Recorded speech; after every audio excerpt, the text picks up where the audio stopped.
السلام علیکم معزز سامعین، آج میں آپ سے ایک نہایت اہم بات کرنے جا رہا ہوں۔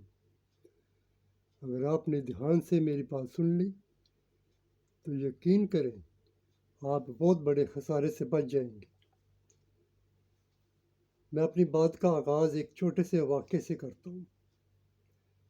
ایک دن میں نماز عصر کے بعد مسجد میں بیٹھا ہوا تھا کہ ایک شخص آیا اور نماز کے لیے کھڑا ہو گیا، اور میرے دیکھتے ہی دیکھتے اس نے نماز مکمل کی اور جانے لگا۔ میں نے بڑے احترام سے اس سے رو کر پوچھا، بھائی صاحب کیا کوئی مسئلہ ہے؟ آپ نے بڑی جلدی جلدی نماز ادا کر لی ہے۔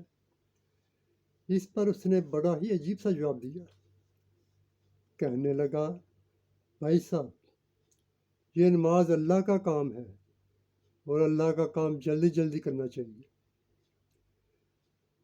آپ یقیناً اس بات پر مسکرا رہے ہوں گے، لیکن میں اس کا یہ جواب سن کر سٹ پٹا گیا۔ وہ تو چلا گیا مگر مجھے گہری سوچ میں مبتلا کر گیا۔ میں سوچنے لگا کہ شاید اکثریت مسلمانوں کی اسی طرح اپنی نمازوں کے ساتھ کھلواڑ کر رہی ہے، اسی طرح جلدی جلدی قیام رکوع سجود کر کے سمجھتے ہیں کہ ہم نے نماز کا حق ادا کر دیا ہے۔ ہمیں اس بات کا احساس، ادراک اور شعور ہی نہیں کہ دراصل نہ صرف ہمارے ضائع ہو رہی ہیں بلکہ بے اثر ہیں، نہ ہی ہمیں اس بات کا کوئی ادراک ہے کہ ہم کتنی بے خوفی، بے ادبی سے رب العالمین سے مخاطب ہوتے ہیں۔ سورہ فاتحہ ایک مکمل دعا، نماز کا ستون اور نماز کا ایک خوبصورت آغاز ہے، جس میں صرف دعا ہے، التجا ہے، فریاد ہے۔ سب تعریف اللہ کے لیے ہے، تمام جہانوں کا پالنے والا، بڑا مہربان، نہایت رحم کرنے والا ہے، بدلے کا دن یعنی قیامت کے دن کا مالک ہے۔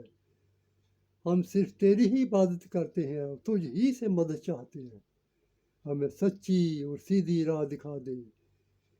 ان لوگوں کی جن پر تم نے انعام کیا ان پر نہیں جن پر غضب کیا گیا، اور نہ گمراہ ہوں۔ یہ اتنی پیاری دعا ہے، مگر المیہ یہ ہے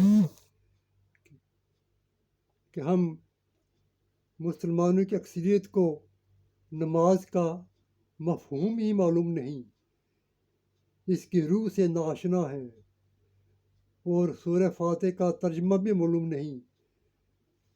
وہ جانتے نہیں کہ ہم رب العالمین سے کیا خطاب کر رہے ہیں، کیا مانگ رہے ہیں۔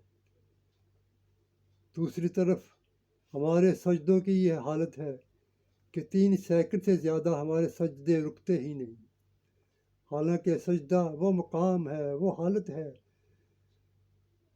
جہاں بندہ اپنے رب سے بہت زیادہ قریب ہوتا ہے۔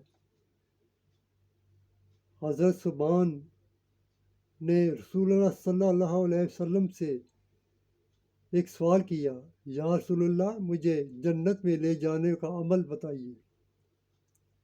آپ نے فرمایا، اللہ کے لیے خلوص اور حضور کے ساتھ سجدوں کی کثرت لازم کر، بس تیرے ہی سجدوں کے لیے، ہر سجدے کے لیے اللہ تیرا درجہ بلند کر دے گا، اور ان سجدوں کے سبب تیرے گناہ بھی معاف کر دے گا۔ حضرت عبد الرحمن بن شبل سنن ابی داؤد میں فرماتے ہیں کہ رسول اللہ صلی اللہ علیہ وسلم نے اس نمازی کو جو نماز میں رکوع اور سجدوں میں کوے کی طرح چونچے مارتا ہے، دراصل وہ اپنی نماز کو ضائع کرتا ہے۔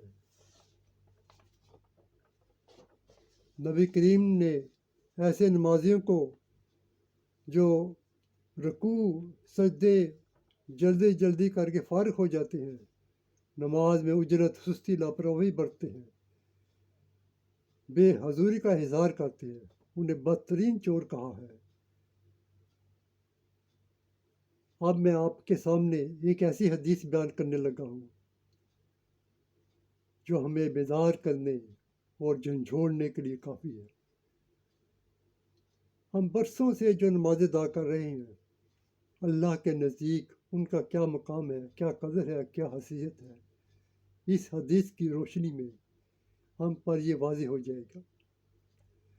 حضرت حذیفہ رضی اللہ تعالی عنہ فرماتے ہیں کہ انہوں نے مسجد میں ایک آدمی کو دیکھا جو نماز پڑھ رہا ہے اور اچھی طرح سے نہیں پڑھ رہا، نہ رکوع، نہ قیام، نہ سجدے مکمل نہیں کر رہا، بلکہ اس میں کمی کر رہا ہے۔ جب وہ نمازی نماز سے فارغ ہوا تو حضرت حذیفہ رضی اللہ تعالیٰ عنہ نے اس کو بلا کر پوچھا، یا اخی، تم اس طرح سے نماز کب سے پڑھ رہے ہو؟ اس شخص نے کہا، 40 سال سے۔ تو حضرت حذیفہ نے اس سے کہا، میرے بھائی، تم نے 40 سال سے نماز پڑھی ہی نہیں، اور اگر تم اس نماز پڑھتے ہوئے مر جاتے تو تمہارا خاتمہ رسول اللہ کی امت سنت کے علاوہ کسی اور پر ہوتا، یعنی کسی اور دین پر ہوتا۔ اللہ اکبر۔ پھر حضرت حذیفہ نے اس کو نصیحت کی، وہ فرمایا کہ وہ نماز ہلکی پڑھ لے، مگر سکون، اطمینان اور حضور قلب کے ساتھ ادا کرے۔ میرے بھائیوں، اس حدیث کی روشنی میں اپنی نمازوں پر غور کریں، ان کا تجزیہ کریں، ان کی درستگی، اصلاح کی فکر کریں، ورنہ ہماری برسوں کی نمازیں ضائع ہونے کا خدشہ ہے۔ کتنے افسوس کی بات ہے، ہم گھنٹوں فیس بک پر ضائع کر دیتے ہیں، دوستوں سے لمبی لمبی چیٹ کرتے ہیں، کسی نوکری کے لیے یا انٹرویو کے لیے درخواست لے کر کسی افسر یا وزیر کے پاس جاتے ہیں تو بڑے اہتمام سے تیاری کرتے ہیں، بہترین لباس زیب تان کر کے، خوشبو لگا کر بڑے ادب و احترام سے افسر کے سامنے کھڑے ہو جاتے ہیں اور درخواست پیش کرتے ہیں۔ مگر افسوس و تعجب کی بات ہے کہ رب العالمین کے سامنے چند منٹ سے زیادہ ہم وقت نہیں دیتے۔ بھائیوں، نماز ہی ہماری بخشش کا پہلا امتحان اور مرحلہ ہے۔ اپنی نمازوں میں خلوص، عاجزی، حضور قلب اور ادب سے ادا کریں تاکہ ساری زندگی کی کمائی روز محشر ضائع ہونے سے بچ جائے۔ اللہ تعالیٰ آپ کو ہر بلا، ہر وبا، ہر فتنے اور گمراہی سے محفوظ رکھے۔ والسلام۔